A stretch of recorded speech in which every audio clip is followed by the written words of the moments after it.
Hello नमस्कार साथियों, कैसे हैं आप सभी। उम्मीद करता हूं अच्छे होंगे। स्वागत करते हैं एक बार फिर से आप सभी का फिक्स टारगेट 2.0 परिवार में। दोस्तों, जितने भी स्टूडेंट बीए फर्स्ट सेमेस्टर का एग्जामिनेशंस देने वाले हैं और जिस स्टूडेंट ने एसएससी पेपर फर्स्ट में हिंदी रखा है, तो आप लोगों के लिए आज की क्लास बेहद ही इंपॉर्टेंट है।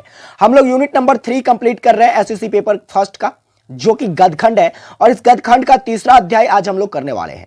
इससे पहले क्लास में मैंने आपको पहला और दूसरा अध्याय कंप्लीट करवा दिया है। अगर आपने क्लास नहीं देखा है तो डिस्क्रिप्शन में आपको लिंक मिल जाएगी, उन सभी क्लास को अच्छे तरीके से देख लीजिएगा। यदि आप उन क्लास को अच्छे से देख लेते हैं तो आपको यूट्यूब पर फिर से कोई दूसरी क्लास देखने की आवश्यकता नहीं होगी। ठीक उसी प्रकार से मैं आपको बता देता हूं कि अगर आपने मेरी ये क्लास पूरी अच्छी तरीके से देख लिया तो गेहूं और गुलाब चैप्टर से रिलेटेड जो है आपके सारे प्रश्न हल हो जाएंगे। यूट्यूब पर आपको दूसरी कोई क्लास देखने की आवश्यकता नहीं होगी। आइए बात करते हैं तीसरा अध्याय, जो कि आपका है गेहूं और गुलाब। यह एक निबंध है जिसको रामवृक्ष बेनीपुरी के द्वारा लिखा गया है। चलिए आज के इस क्लास में हम लोग जानेंगे इस निबंध का सार संग्रह, यानी कि कहे तो सारांश को समझेंगे कि आखिर रामवृक्ष बेनीपुरी के द्वारा इस निबंध के माध्यम से क्या बताने का प्रयास किया गया है। इसके साथ साथ हम लोग बात करेंगे रामवृक्ष बेनीपुरी के व्यक्तिगत परिचय के बारे में, व्यक्तिगत जीवन परिचय के बारे में कि आखिर रामवृक्ष बेनीपुरी का जन्म कब हुआ, कहां हुआ, इन्होंने कौन कौन सी रचनाएं अपने जीवन काल में किया जो कि प्रमुख होगी आपके एग्जामिनेशंस के लिए। उन सभी टॉपिक पर हम लोग बारी बारी से डिस्कस करेंगे, इसलिए पूरी क्लास में बने रहिएगा। क्लासेस अगर आपको हेल्पफुल लगती है, चैनल पर नए हैं, सब्सक्राइब नहीं किया, सब्सक्राइब करके नोटिफिकेशन बेल को ऑन कर लीजिएगा आने वाली हर क्लास के लिए। सेशन को एक प्यारा सा लाइक जरूर कीजिएगा और एक प्यारा सा कमेंट करके जरूर बताइएगा क्लासेस कैसी लगी और अपने सभी दोस्तों के बीच जरूर शेयर कीजिएगा।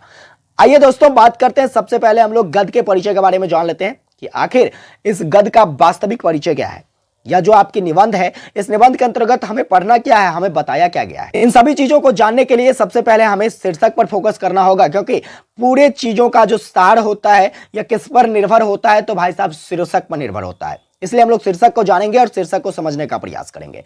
सबसे पहले देखिए गेहूं और गुलाब, या कहीं कहीं आपको गेहूं बनाम गुलाब भी देखने को मिल जाता है। जैसे सपोज करिए यहां पर दोनों चीजों को मैंने इसलिए रख दिया है ताकि आपकी सारी डाउट्स क्लियर हो जाए। गेहूं और गुलाब कहिएगा फिर भी, और गेहूं बनाम गुलाब कहिएगा फिर भी, कोई फर्क नहीं पड़ने वाला। जैसे कहते हैं ना कि फन्ना बनाम फन्ना का मैच है, या फिर कहे तो फन्ना और फन्ना का मैच है, तो कोई भी अंतर नहीं आपको देखने को मिलता। ठीक उसी प्रकार से भाई साहब गेहूं और गुलाब कहिए या गेहूं बनाम गुलाब कहिए, लेकिन इन टॉपिकों को जो है रामवृक्ष बेनीपुरी के द्वारा मानव के जीवन को कोरिलेट करने का प्रयास किया गया है, आपके जीवन को जोड़कर प्रस्तुत करने का प्रयास किया गया है। सर कैसे प्रस्तुत किया गया है, तो देखिए गेहूं का एक अलग प्रतीक है, गेहूं को एक अलग प्रतीक माना है और गुलाब को एक अलग प्रतीक माना है। वो कैसा प्रतीक माना है, तो देखिए गेहूं को एक पेट भरने के रूप में बात करी है। इन्होंने बताया है कि गेहूं जो है यह हमारे पेट भरने के लिए काम आता है, यानी कि हमारे खाद्य पदार्थ के रूप में जो है इसे वर्णित करने का प्रयास किया गया है, एक प्रतीक के रूप में माना है।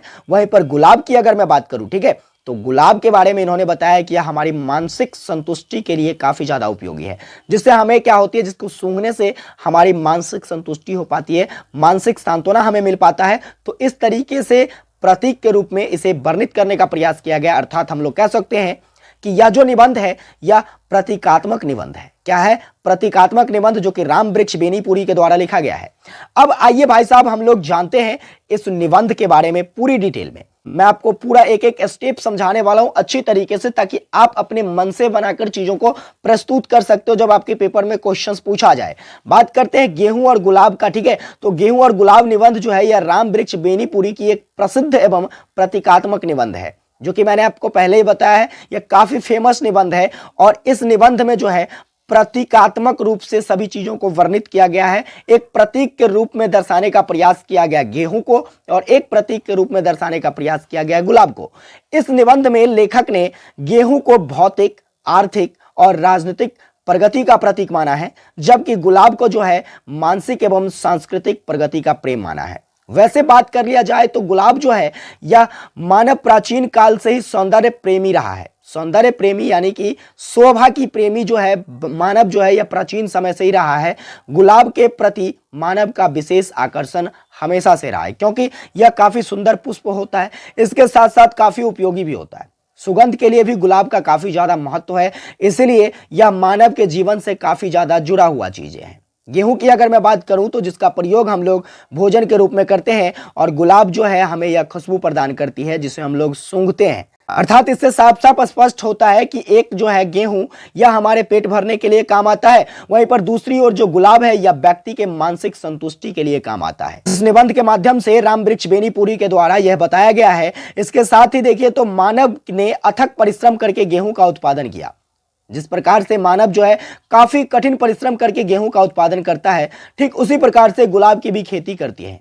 इस प्रकार मनुष्य ने गुलाब और गेहूं में संतुलन बनाए रखने का हमेशा से प्रयत्न करता रहा है और यह जो है यह आगे भी होता ही रहेगा। भौतिक सुख और सुविधाओं से मनुष्य को अस्थायी सुख और शांति प्राप्त नहीं हो सकती है। देखिए, जिस तरीके से हम चाहते हैं भौतिक रूप में कि हम अपनी सुख सुविधाओं को कायम रख सके, यह मनुष्य के जीवन में अस्थायी रूप से नहीं रह पाता है। इसके लिए कुछ न कुछ चीजें जो है आपको एक्सटर्नल रूप से अपने लाइफ में अपनाना ही पड़ता है। ठीक उसी प्रकार से ये सभी तो दिखावे की चीज और क्या कहते हैं, एक तरीके से कहे तो छलावा है, लेकिन मानव जो है अपनी सुख सुविधा के पीछे निरंतर दौड़ रहा है और ऐसा जो है यह हमेशा चलने वाली प्रक्रिया है। आपको सुख शांति के लिए मानव को जो है हमेशा ही इस क्या कहते हैं दौड़ में दौड़ना पड़ेगा। इसी कारण मनुष्य में जो है स्वार्थात्मक भाव जो है यह हमेशा बना रहता है और मानवता जो है एक तरीके से छिन्न हो गई है। मानवता वह किस में बदल चुकी है, तो दानवता में बदल चुकी है। यह सब प्रकृति जो है, यह सब के सब प्रवृत्ति जो है समाज के हित के लिए क्या है, हानिकारक है। अर्थात कहा जा सकता है कि ऐसा प्रयत्न करना चाहिए हमें कि मानसिक संस्कार विकसित हो और गेहूं और गुलाब और की ओर जो है शरीर पर मन की जीत हो पाए। और गेहूं की दुनिया जो है यह समाप्त हो रही है। ऐसा आपको देखने को मिल रहा होगा कि बहुत सारी ऐसी परिस्थितियां देखने को मिलती है जहां से ऐसा स्पष्ट होता है कि गेहूं की जो दुनिया है यह समाप्त हो चुकी है। लेकिन अब लोग जो है ये क्या कर रहे हैं, तो लोग जो है यह गुलाबों के उत्पादन में या फिर गुलाबों की दुनिया का जो है निरंतर विकास होता हुआ यहां पर देखने को मिल रहा है। अर्थात हम कह सकते हैं कि विज्ञान और मानव दोनों जो है इसे सजेस्ट रहना चाहिए, क्योंकि अब जो है परिस्थितियां हमेशा की तरह वर्तमान रूप में कायम नहीं रहने वाली है। अर्थात कहें तो अगर ऐसा नहीं होता है तो इससे संपूर्ण ब्रह्मांड का विनाश जो है यह निश्चित माना जाएगा। तो ये सारी चीजों को किसके द्वारा बताया गया है, तो गेहूं और गुलाब इस निबंध के माध्यम से रामवृक्ष बेनीपुरी के द्वारा बताया गया है, जिसे मैंने पूरी तरीके से आपको समझाने का प्रयत्न किया है।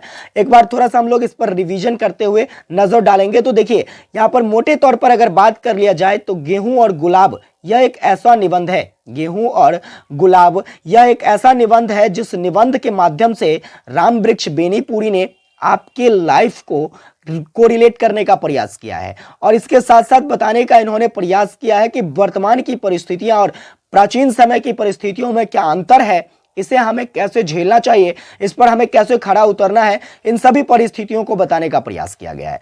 जैसा कि इन्होंने गेहूं के बारे में बताया है कि यह एक ऐसा वस्तु है जो हम अपने पेट भरने के लिए उपयोग में लाते हैं, लेकिन गुलाब एक ऐसा वस्तु है, गुलाब एक ऐसी चीजें हैं जिसके सहायता से हम लोग अपनी मानसिक संतुष्टि को प्राप्त कर पाते हैं। वर्तमान समय में ऐसा भी देखा जाता है कि गेहूं का उत्पादन जो है यह दिनानुदिन घटती जा रही है, लेकिन यहां पर क्या है, तो गुलाब का उत्पादन जो है दिनानुदिन बढ़ता जा रहा है। इसके कई सारे कारण हैं। कारण यह है कि गेहूं जो है भाई साहब यह हमें पूंजी कम देती है, लेकिन गुलाब जो है यह पूंजी हमें काफी ज्यादा देती है। इसलिए जो है कहीं ना कहीं गुलाब की खेती जो है यह दिनानुदिन बढ़ती जा रही है, गेहूं की खेती दिनानुदिन घटते हुए नजर आ रही है। और ऐसा जो है कायम रह पाया तो कहीं ना कहीं आपको एक समय ऐसा देखने को मिलेगा जिस समय सृष्टि जो है या पूरा ब्रह्मांड जो है विनाश की तरफ आपको नजर आएगी। तो इन सभी चीजों के बारे में रामवृक्ष बेनीपुरी के द्वारा बताया गया है। अब आइए बात करते हैं हम लोग रामवृक्ष बेनीपुरी के बारे में। आखिर रामवृक्ष बेनीपुरी का व्यक्तिगत परिचय क्या है, जहां से आपके पेपर में ऑब्जेक्टिव क्वेश्चंस तो पूछे ही जाएंगे, इसके साथ साथ आपसे शॉर्ट टाइप क्वेश्चंस भी पूछ लिए जा सकते हैं। तो आपको कैसे हल करना है आज के इस क्लास में कंप्लीटली मैं बताने वाला हूं। सबसे पहले मैं बात कर लेता हूं रामवृक्ष बेनीपुरी की। तो देखिए रामवृक्ष बेनीपुरी की अगर मैं बात करूं तो इनका वास्तविक नाम क्या रहा है, रामवृक्ष बेनीपुरी। और इनका जन्म कब होता है, तो 23 दिसंबर 1899 ईस्वी को बेनीपुर मुजफ्फरपुर में, ठीक है, कहां पर, बेनीपुर मुजफ्फरपुर जो कि बिहार में स्थित है, यहां पर इसका जन्म होता है। इनके पिता का नाम क्या है? तो श्री फूलचंद जो है, श्री फूलचंद रामवृक्ष बेनीपुरी के पिताजी हैं। और इनका साहित्यिक काल यानी कि यह किस काल के लेखक माने जाते हैं, किस काल के राइटर थे? तो भाई साहब यह आधुनिक काल के राइटर थे, क्योंकि देखिए यहाँ पर 1899 में इनका जन्म ही होता है। तो कहीं ना कहीं एरा जो है यह क्या कहते हैं, मॉडर्न एरा में आ जाता है, मॉडर्न काल में, आधुनिक काल में आ जाता है। इसलिए यह आधुनिक काल के साहित्यिक काल, सॉरी इनका जो साहित्यिक काल है वह आधुनिक काल है। इसके बाद बात करेंगे इनकी मृत्यु कब होती है। तो भाई साहब 9 सितंबर 1968 ईस्वी को इनकी मृत्यु हो जाती है, जो कि बिहार में ही इनकी मृत्यु होती है। अब एक सबसे इंपॉर्टेंट बातों आपको याद रखना है, वह है इसकी की गई प्रमुख रचनाएं, जो कि आपके पेपर में पूछा जा सकता है। और वह पूछा क्या जा सकता है, जैसे कि पूछ लिया जाए मील का पत्थर जो है निबंध किसके द्वारा लिखा गया है? तो रामवृक्ष बेनीपुरी के द्वारा लिखा गया है। वहीं पर माटी की मूरत किसके द्वारा लिखी गई है? जंजीरें और दीवारें किसके द्वारा लिखी गई है? चिता के फूल किसके द्वारा लिखा गया है? विद्यापति पदावली किसके द्वारा लिखी गई है? और कर्मवीर जो है यह किसके द्वारा लिखा गया है? तो ये सभी की सभी जो रचनाएं हैं यह बेनीपुरी की रचना है, रामवृक्ष बेनीपुरी की। तो ये सारी बातों को आपको अच्छे से याद रखना है, ताकि यहां से आपके पेपर में जब भी क्वेश्चंस आए तो आप आसानी से हल कर सको। क्वेश्चंस क्या पूछा जाएगा आपसे? तो सबसे पहले मैं बात कर लेता हूं क्वेश्चंस की, जो आखिर आपसे क्वेश्चंस क्या पूछा जाएगा। तो पूछ लिया जा सकता है कि गेहूं और गुलाब जो है इस निबंध का सारांश दें। तो जैसे ही आपसे सारांश पूछेगा आप इस तरीके से वर्णित कर सकते हो, या कहीं ना कहीं कुछ और भी प्रश्न शॉर्ट टाइप बनाए जा सकते हैं। वह क्या हो सकता है? तो जैसे कि आपसे पूछ लिया जाए कि बताइए वर्तमान परिस्थिति में गेहूं और गुलाब का, ठीक है, वर्तमान परिस्थिति में गेहूं और गुलाब पर प्रकाश डालिए कि वर्तमान की परिस्थितियां जो है इससे किस प्रकार जो है जुड़ी हुई हैं। इन सभी चीज़ों के बारे में आपसे पूछ लिया जा सकता है। तो बिल्कुल आपको घबराना नहीं है, बस इन पॉइंट्स को अच्छे तरीके से याद रखना है, जो कि मैंने आपको समझाने का प्रयास किया है। इसे नोट डाउन कर लीजिए, अच्छे से पढ़ लीजिए, ताकि आपको अच्छी से समझ में आ सके। विशेष अगर ये क्लास आपको हेल्पफुल लगती है मेरे भाई, चैनल पर नए सब्सक्राइब करके नोटिफिकेशन बेल को ऑन कर लीजिएगा। सेशन को एक प्यारा सा लाइक करके अपने सभी दोस्तों को जरूर शेयर कर दीजिएगा। विशेष आप लोगों से मिलेंगे अगली क्लास में, तब तक के लिए जय हिंद, वंदे मातरम।